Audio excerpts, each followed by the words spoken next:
Hello, good morning mga lods.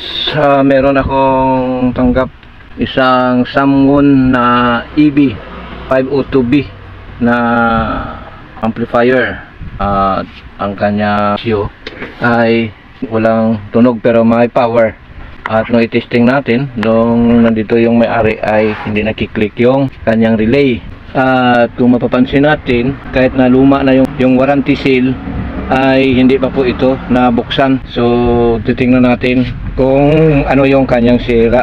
Meron siyang main power dito, meron siyang speaker switch na E, B and E plus B, meron siyang selector sa input at meron siyang main volume, meron din siyang balancer, tone control, bass, mid and treble, meron siyang surround at equalizer switch at karaoke switch para sa microphone, may loudness din at may bass, may level ng microphone at may echo. Dalawang saksakan ng microphone pero single volume.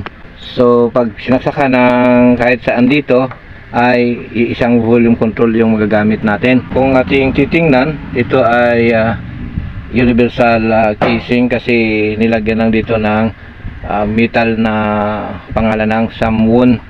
So kagaya ng EB502 na concert yung kanyang features dito sa front panel. I-testing natin kung ito ay nagpa-power nga ba, kung maandar ito. Saksak natin. Tapos ito, ayan, merong power. At hintayin natin kung mag-click yung relay. Umaandar yung blower at wala tayong narinig na nag-click na relay. So buksan natin. At bago natin buksan, ay shout out muna sa lahat ng mga nandyan, sa lahat ng mga nanonood, at huwag kalimutang i-share yung ating video. Subscribe kung hindi pa nakapag-subscribe, at comment lang kayo dyan sa baba kung ano yung ating mga ginagawa. Okay, tuloy natin, buksan natin to. Ito na, nabuksan ko na siya. At ito yung kanyang hitsura. Meron siyang mga kalawang. Kung makikita natin dyan sa kanyang circuit board, ang mga pyesa ay kinalawang at maalikabok kasi nga hindi pa ito nabuksan. At ito yung kanyang power supply. Meron siyang tatak na EB502B na yung kanyang primary ay 220 volts input and red at ayan, color coded siya. At meron siyang 35035 blue black blue and 12012 na yellow black yellow. At saka meron siya 9.50 volts at green yung kanyang kulay. So yan yung kanyang supply, tatlong type or tatlong level ng kanyang supply, no? So titingnan natin at ipapakita natin sa inyo, pero hindi makita yung kanyang relay kasi iba, hindi transparent yung kanyang relay. Yan dyan, oh, dalawang relay sa kanyang speaker. So kailangan natin munang buksan, tanggalin at i-monitor natin kasi hindi transparent yung kanyang relay at hindi natin makikita. At titingnan natin yung supply kung complete. Titingnan natin kung may supply ang relay, saka tingnan natin kung buo yung fuse at kung meron siya DC out kasi bakit hindi nakiklik ang relay. At natitiyak ko dahil sa kalawang na ito, marami akong gagawin dito. Lilinisin itong mga switch.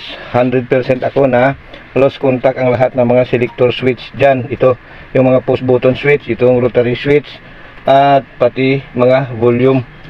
So titingnan natin ang lahat at i-estimate, saka natin pa alam sa may-ari. Tuloy natin yung ating pagbibideo sa ating ginagawang amplifier. So itong nakita natin, nabuksan ko na nilinis ko na ng konti kasi hindi maganda tingnan sa ating video na ganun ka rumi. Pero ngayon medyo luminis-linis na ng konti at hindi pa natin ito na-schedule na hugasan dahil titingnan pa natin ito partially kung ano, or initially kung paano yung mga problem. Ngayon ito makikita natin kung mo naman ito na mga status ng mga amplifier na nabuksan natin. Itong maitim na corrosion, ito yung moist or mabasa-basa ito. Yan, makikita natin dyan sa ating unit. At i-tester natin para makita ninyo yung sinasabi ko na grounded.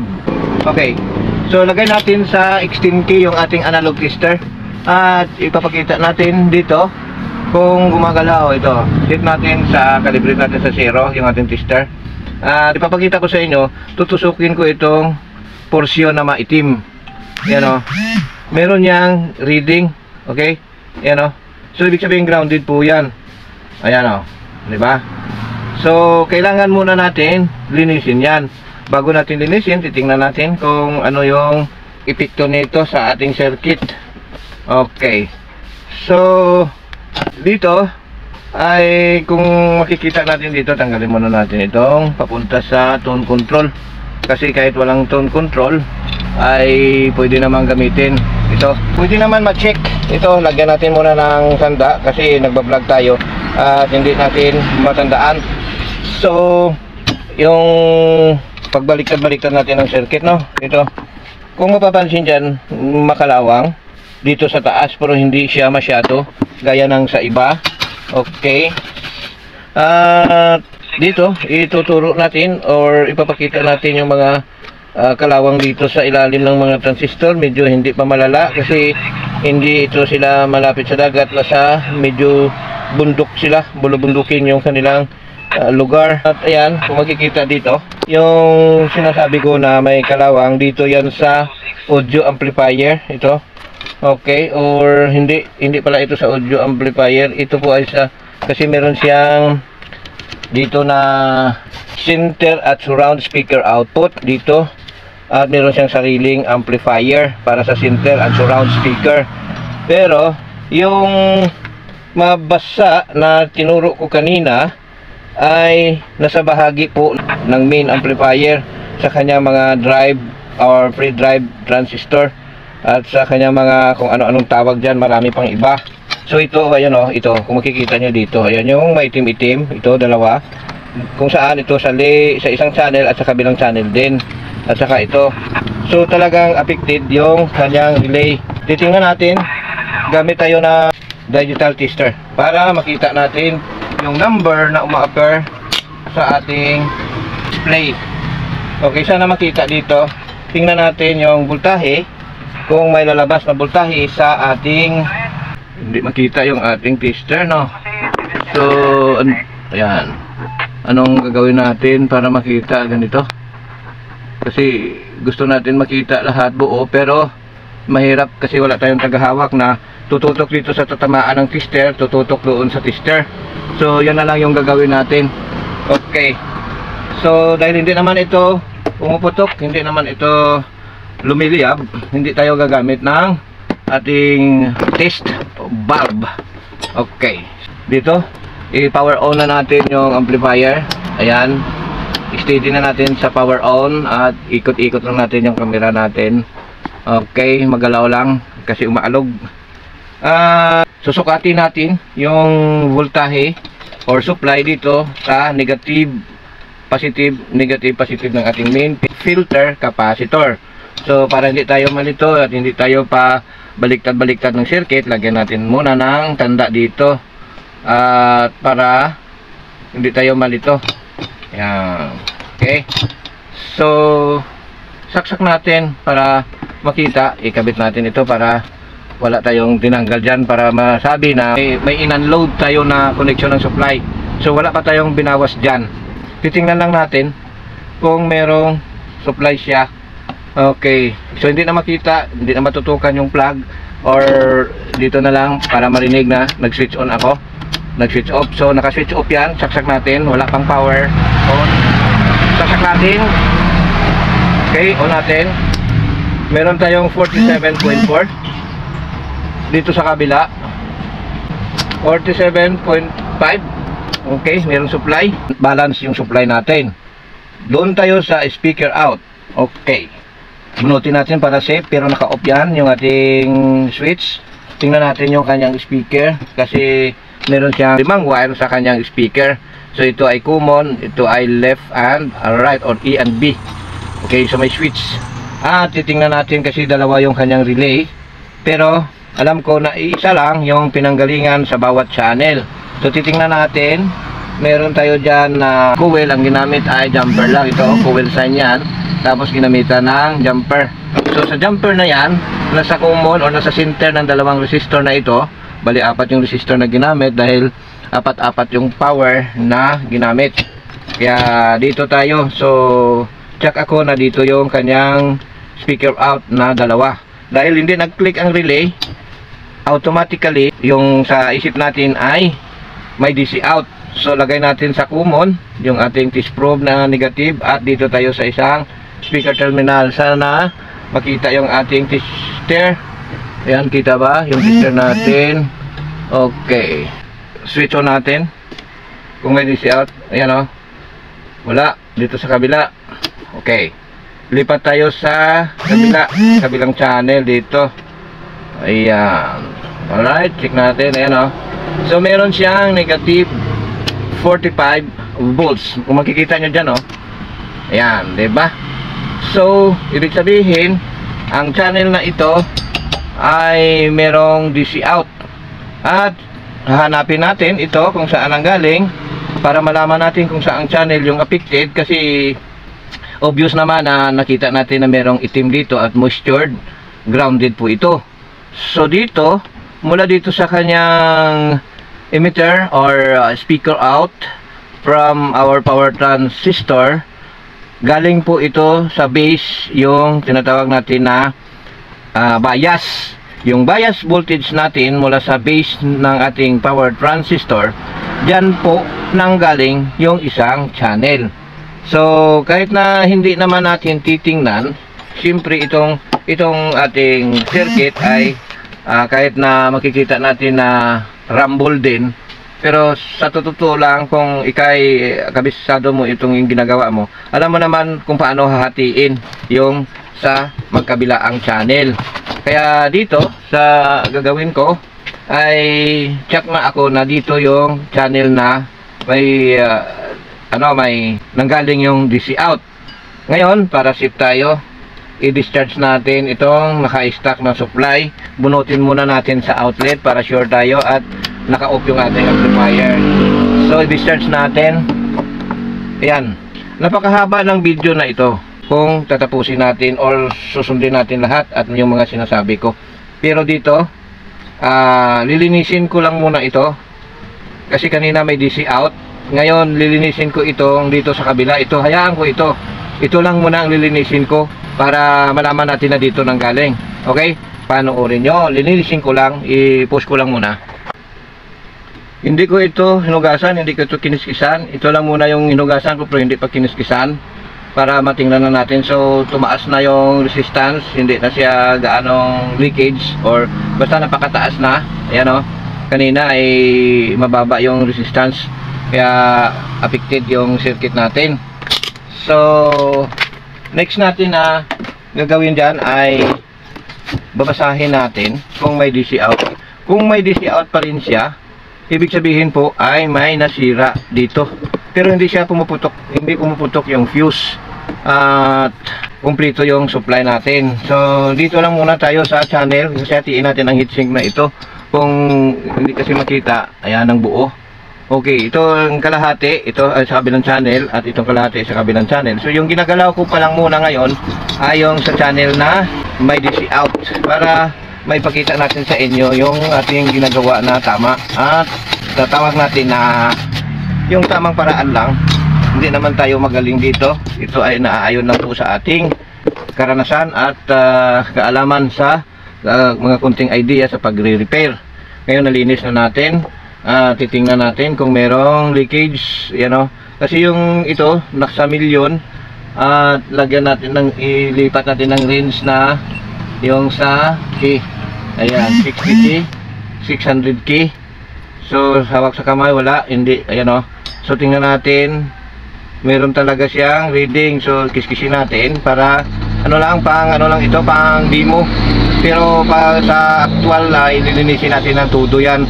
Ito ay pang demo lang para matanggal lang yung tinatawag natin na moisture na nagdudulot ng pagtawid ng voltahe sa ating tinatawag na power output or nagpapalabas ng DC out dahil sa grounded. Kasi kusang tumatawid siya hindi sa pamamagitan ng mga pyesa, kundi tumatawid siya dahil dito sa mga moisture na ito. So ang gagawin ko muna ay temporary para sa mabilisang pagpapakita ng ating ginagawa, ay hindi muna natin siya kiniskis ng todo.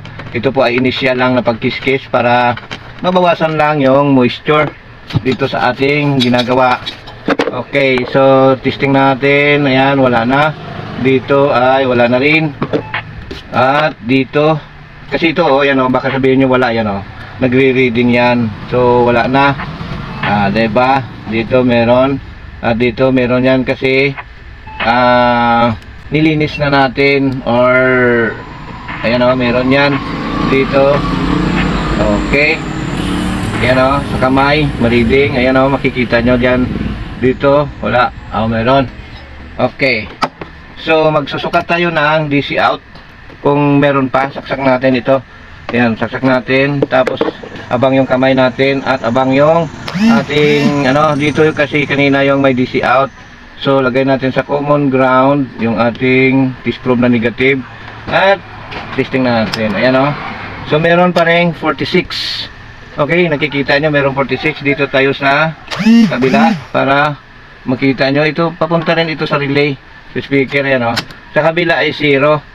Dito sa ating isang channel ay meron tayong makikita na 45 volts DC.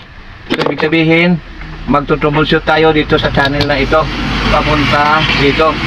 Okay, so update ko kayo kung ano yung mga nakikita ko dito. Basta magto-troubleshoot muna ako sa kabilang channel. Hindi ko muna pakialaman yung kabila kasi wala siyang DC out. Tingnan pala natin kung anong mangyayari sa ating bias voltage kung may DC out. Okay, saksak natin. Tapos ready yung kamay natin. Tingnan natin dito sa walang DC out na channel kung merong bias. Ayan, meron tayong 0.39. Dito naman tayo kasi parehas lang yung dalawa, yung nakaparallel yung dalawa na may resistor lang. Dito naman tayo sa isang yung PNP or NPN. Tingnan natin, ayan, merong 0.3. At dito sa may DC out, mag-test tayo dito. Ito. Okay, so para makita yung ginagawa natin, meron tayong 0.3 din. Okay, dito sa kabila. Oops, tingnan please. Siguraduhin natin na hindi dadaplis. Ayan o. So, ayan, kung mapapansin nyo, 0 bias itong ating dalawang transistor. So, ang another clue natin dito sa ating C5198. So positive dito yung dumadaloy. Kasi NPN, negative, positive, negative. So ibig sabihin negative sa emitter, positive sa collector, negative sa emitter. Ibig sabihin positive sa collector ang papasok. Kaya nalilito tayo na ang NPN, bakit negative, positive, negative, ang dumadaloy doon ay positive. Sa PNP, yung dumadaloy ay negative kasi negative, positive, negative. At positive, negative, positive. Ibig sabihin, yung kanyang source ay positive at lalabas sa emitter yung positive. Alright. So, sana kahit medyo nagkakalito, may konti kayong ideya na nakukuha. Kasi kadalasan, nalilito pa tayo. Bakit NPN siya pero positive ang dumadaan. At yung kanyang collector sa NPN ay positive. Kaya ang dumadaan doon ay positive. Yung kanyang source or ayan yung kanyang source nga. So dito tayo sa NPN transistor. So lagyan natin ng tanda kasi tayo ay nagbibigay ng konting idea. So lagyan natin ng tanda dito na ito ay NPN at ito ay PNP. Okay, dito lagay natin yung PNP. So sinulatan natin kasi hindi naman makikita ng customer, at kahit sulatan natin wala naman yung epekto, hindi naman masisira yan. Okay, so dito tayo mag troubleshoot papunta doon sa dito kasi yung kasama niyan yung mga NPN din. Alright, okay, so pause muna natin para mag troubleshoot tayo at i-update ko kayo kung ano ang mga nakikita ko doon kasi may pinakita ko na sa iyo na merong negative na supply na lumalabas sa ating speaker out. Ibig sabihin, yung positive ay hindi nakapasok dito sa PNP or hindi nagsuswitch yung ating drive or yung ating bias transistor papunta dito. At kung hindi nagsuswitch yung ating bias transistor, ibig sabihin yung nagsuswitch ng ating bias transistor ay hindi rin gumagana, so on and so forth hanggang makapunta tayo doon sa tamang sira na ating mahuhuli. Hindi nyo makikita yung aking ituturo kasi malayo. Ito po yung kanyang bias transistor para sa ating, ito pala ang dalawa sa may heatsink, at ito naman yung ating sa overcurrent, ito yung dalawa. At saka ito yung kanyang drive, ito yung dalawa din, ito isa dalawa. So kung makikita nyo, ito yung transistor na dalawa. Yan yung ituturo ko sa inyo kung tama yung sinabi ko na kung saan pupunta. Sana makita yung ating number ng ating tester, no? Naka-diode mode tayo at check natin yung transistor ay good kasi hindi pumuputok yung ating fuse. At itong drive, ito yung base ng dalawa, naka-short sila, di ba? So pupunta yan dito, papunta dito, tawid dito hanggang dito. So papunta yan sa drive. At siyempre itong collector, papunta rin dito yan sa ating supply. Alright, so dito yung kanyang base ay titingnan natin. Ayan, oh. Okay, di ba? Good naman siya kasi yung ginagamit natin ng tester, kahit hindi natin tanggalin ito, ay may diode mode test. So yung transistor pwede nating ma-check kung short circuit o hindi, o di ba? Ayan, oh, sumasagot siya kung good. Sabi, ito naman yung bias transistor natin, titingnan natin. Yung base ay sa gitna. Ayan, oh. Oh, baliktarin natin yung itim, lagay natin sa gitna. Ayan. Oh, di ba? Hindi tumutunog. So yung base, titingnan natin, papunta yan dito. Ito. Yan, di ba? So tatawid sa transistor or sa meron siyang jumper, papunta dito sa nag-grounded na transistor na basa. So baka sira ito, baka lang. Basta doon yan galing. Ang sabi ko kanina, yung drive, kung yung bias transistor kung sira, ay hindi maglalabas ng bias voltage. At saka yung kanyang drive or yung nagtitrigger dito sa ating ito bias, ito ay pre-bias, yan ay dito siya galing. Kung ano-anong mga term na ginagamit ko, basta yan yung pagkaintindi ko. Bahala na kayo dyan, kayo nang bahala mag research dyan o magtuwid ng aking mga sinasabi. Alright, so dito tayo pupunta kasi good itong dalawa. At ito naman po ang transistor na nabasa or medyo basa at may moist. Ito, hindi makita yung aking sinasabi. Wala tayong cameraman or camera woman. Ayan, alright. So wala siyang short, diba? Tingnan natin.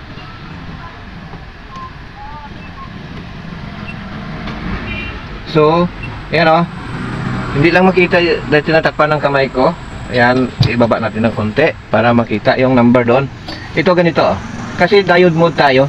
At ito, kahit hindi nabunot sa circuit, pwede natin malaman kung short or open. Ayan, oh, ito wala, ito wala din, di ba? Lagay natin sa gitna. Ayan, di ba? Dito meron, dapat dito ay meron din dahil ito ay center base. At itong isa, tingnan natin, wala din.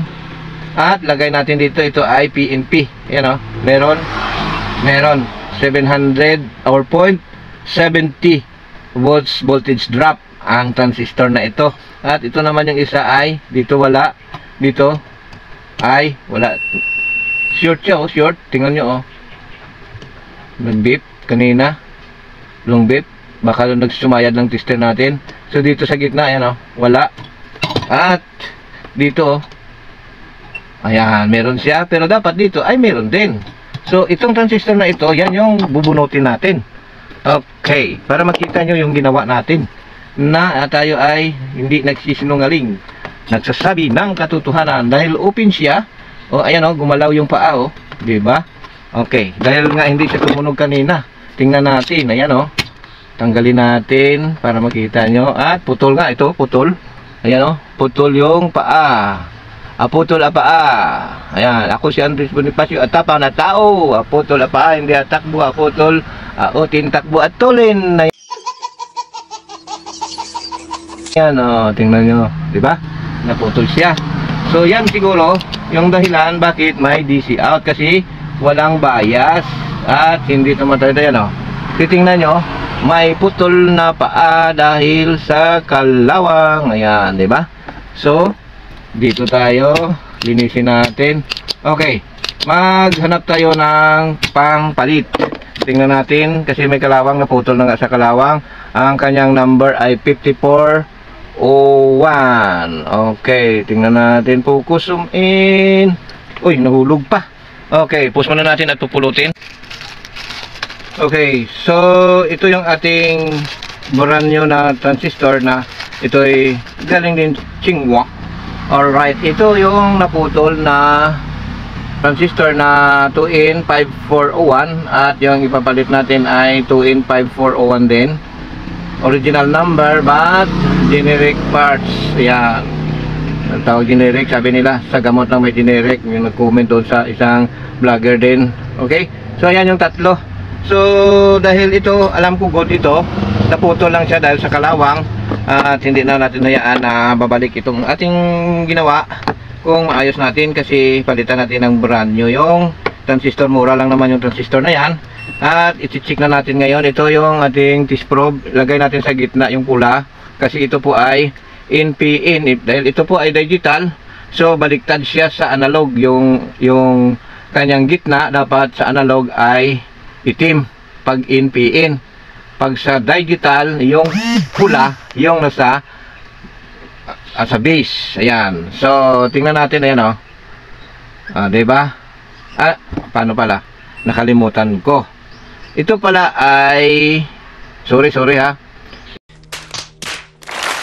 Ito ay 2in 5401. Ito po ay PNP. Alright. Ito na sinasabi natin na nakakalito. So PNP meaning positive, negative, positive. So dahil itong ginagamit natin na tester, diode mode dito sa digital, ang gitna ay yung negative ay dito sa aking pagitan ng hintuturo at hinlalaki, at yung pula ay dito para hindi tayo malito. Ganyan lang ang teknik ko.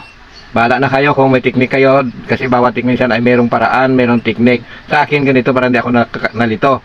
Yung itim sa gitna kasi PNP. Ito ay base emitter and collector, or na emitter, collector and base. Ayan, okay. So tingnan natin, ayan o. Wala. Tingnan natin dito, ayan o. Diba? Ayan, 0.67 volt ang kanyang voltage drop. So wala o, tingnan nyo. So good. Tingnan natin dito kung nagsiswitch. Lagay natin dyan sa million ohms sa ohmmeter. At i-check natin dito. Ipalayo natin yung base. Ayan o. At hawakan lang ng kamay kung nagsiswitch. Ayan o. Diba? So good. At ilalagay natin siya. Ibalik natin yung tester sa diode mode. Tapos ito ilagay natin itong transistor doon sa pinagpalitan natin.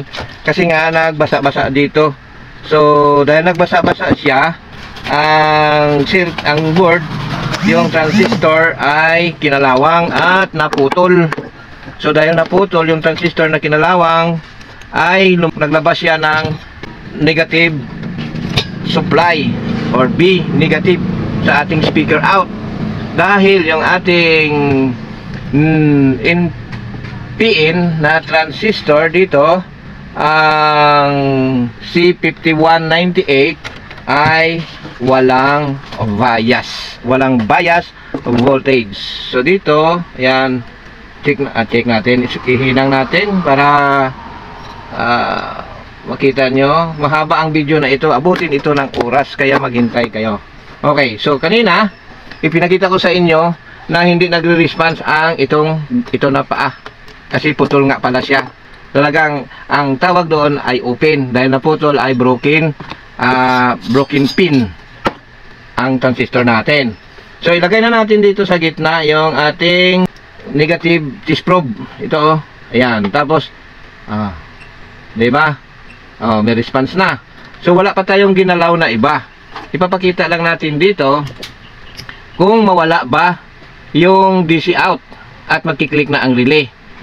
Pagkatapos niya na mapalabas natin na at mawala yung negative output na negative 46, pag nawala yan, kasi PNP yung transistor na nasira, yan ang sabi ko, pag negative ang lumabas sa ating speaker out, ang wala or ang hindi dumadaloy ay yung positive.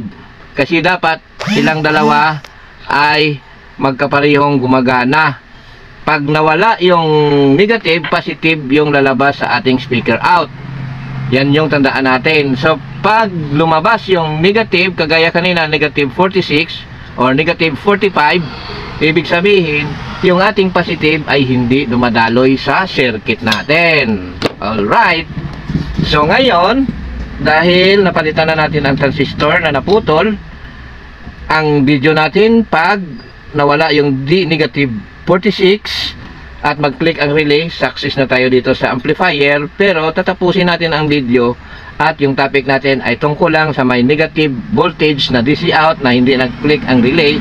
Pero lilinisin natin lahat yan para lang sa video natin na hindi umaba dahil napakahaba na. Okay, so ilagay natin dito sa negative or common at ilagay natin dito. Okay, so review muna natin ulit kung tama ba yung paglagay natin ng phasing ng ating transistor. Tama ba yung sinabi ko? At tama naman. Alright, at i-check natin dito ngayon. Common tayo at mag-abang tayo dito. Naka DC mode yung ating tester. Ayan. So hindi ko pala nabunod sa outlet ang ating gawa ko ng gawa. Tapos hindi pala nabunod sa outlet, kaso lang naka off naman yung main switch natin. Alright. So, i-on na natin. Titingnan natin kung mapalabas natin or maalis natin sa pamamagitan ng pagpalit ng transistor. Alright, on natin. Ayan o. Meron na siyang lumabas. Pero yung lumabas ay positive 26 na. Alright. So, nakikita niyo ba? Negative 26 kanina. Ngayon, positive 46. So, para malaman nyo, natutuo yung sinabi ko kanina, dahil isang paalang naman yung naputol, ay puputulin natin or i-disconnect natin yung, para mapatunayan natin sa inyo na yung sinabi ko tama, i-discharge muna natin yung stock na voltage para safety yung ating tester. Alright, so tingnan natin kung meron pa. So, mababa na lang, point na lang. So, i-short na lang natin para mawala lahat. Bilisan natin kasi mahaba yung video natin, di ba? Okay, so putulin natin itong kanina yung may putol na portion na paa. Putulin natin or i-disconnect natin. Ayan, so hindi na nakakonekta sa circuit dahil in-unsolder natin. Ayan, nakahang na siya. At babasahin natin kung meron. Hindi yan masisira pag nag-open circuit. Maliban lang kung i-short circuit natin ito, puputok ang fuse at may masisira na mga piyesa. Pero pag naputol or open circuit, ay sipo tayo dyan palagi. Dahil pag open, walang dadaluyan, ibig sabihin hindi gagana.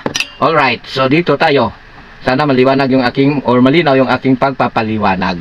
Okay, so dito tayo. Tanggal natin yung base at mag-diode test tayo para mapatunayan natin sa inyo na hindi gumagana or hindi na connected ito.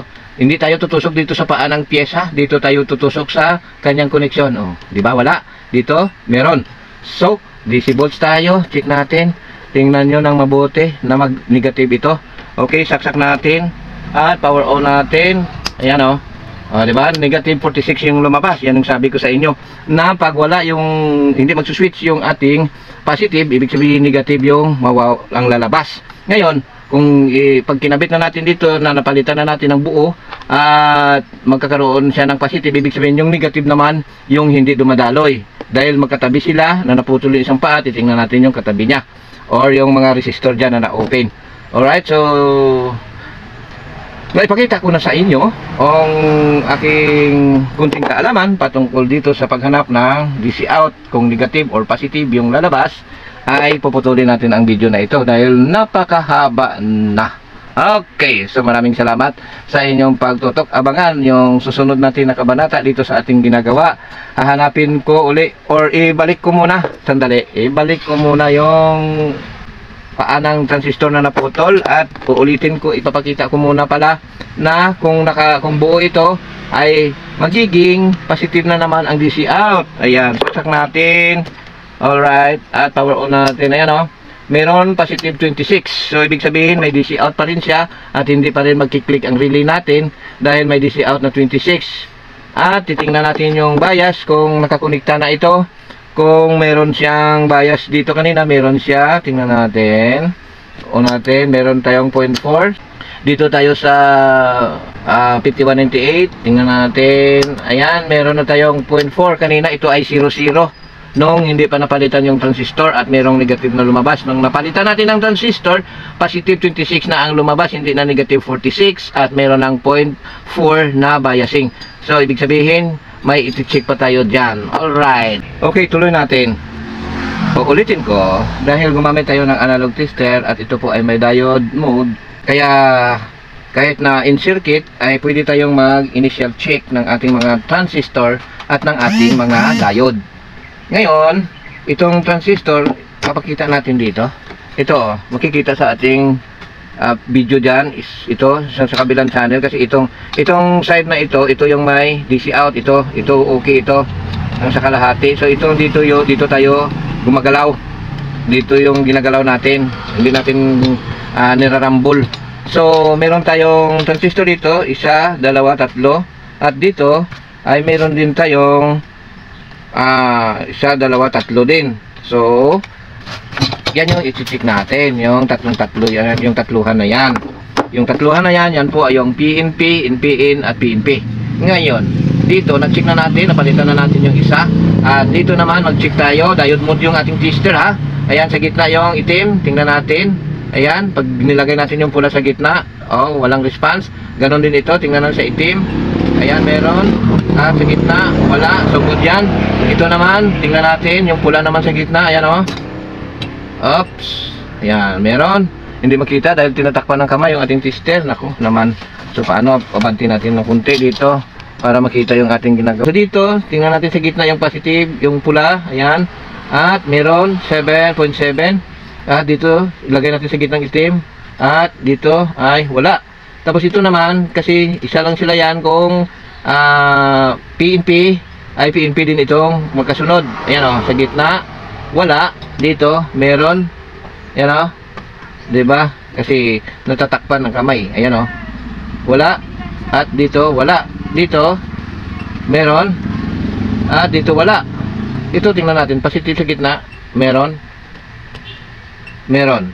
Ito, dito, wala, dito, meron.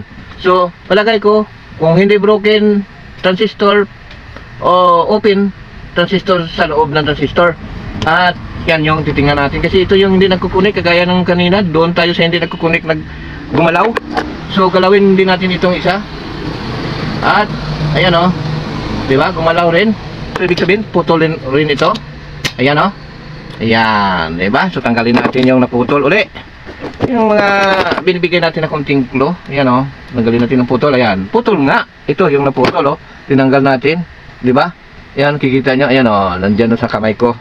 O, so, dalawa na. Pang dalawa ito. Tingnan natin. Kanina, yung ano natin, yung tawag natin dito. Ayan o, putol din ang paa. At ito ay 9014. So, wala tayong 1914 yata. Tingnan natin kung meron tayong stock. So, pwede natin palitan niya ng iba kung wala tayong stock. At ipapares lang natin doon sa kabila para uniform yung ating bawat channel.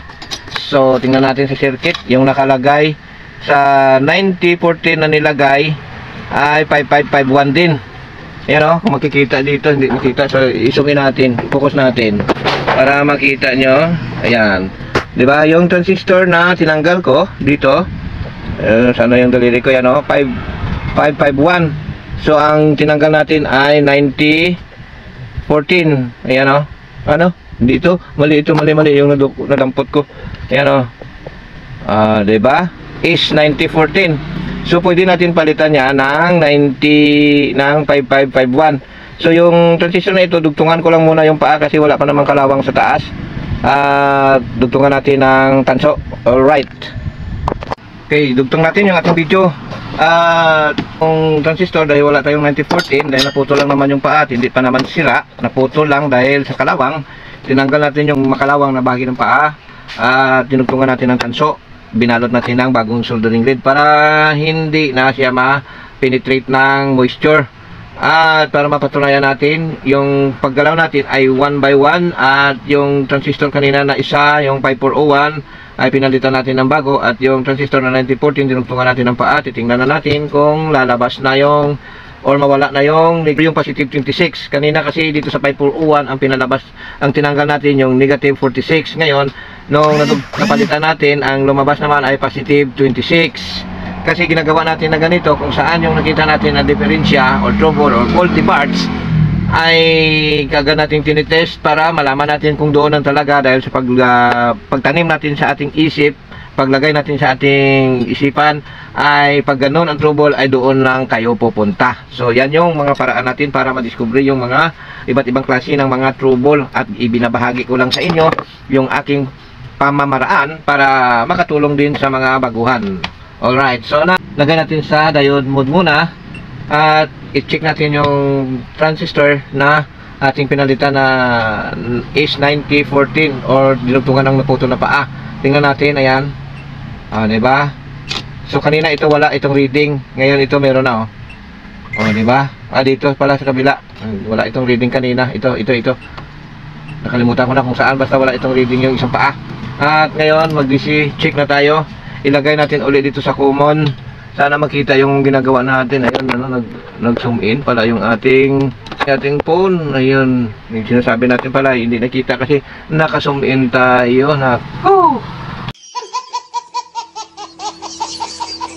So ulitin natin yung sinasabi ko kanina na diode mode test natin. At check natin ito kung meron na. Ayan, diba? Kung balik rin, wala. So, correct at good. Hindi tayo nagli-leak check dahil bago pa naman ang circuit na ito. At malalaman din naman natin yung kinalabasan kung may diferensya pa yung nilagay natin. I-check tayo sa ating speaker out kung meron na tayong, hindi tayo magbabayas muna dito sa 26. Kung meron pang 26 na voltahe na lalabas dyan. Okay, so saksak natin. Tapos mag power on off tayo sa ating switch. Tingnan natin, ayan So wala na, meron na tayong 4. Okay, so 0.4 at nag-click na ang relay. Ayan narinig ba? Manahimik muna ako. Ayan ayan, diba? Okay, so nag-check na. Tingnan natin dito sa kabilang channel para makita nyo yung ating tinutusok. Sana makita. Alright, so on natin. So 0.0 yung kanyang offset, tinitingnan natin 0.01. So dito sa kabila ay may 0.4. Tingnan natin. Yan may 0.4 pa. So may konti pang lamat dito sa kabila. Yan yung aalamin natin. So halos umabot na tayo ng 1 oras.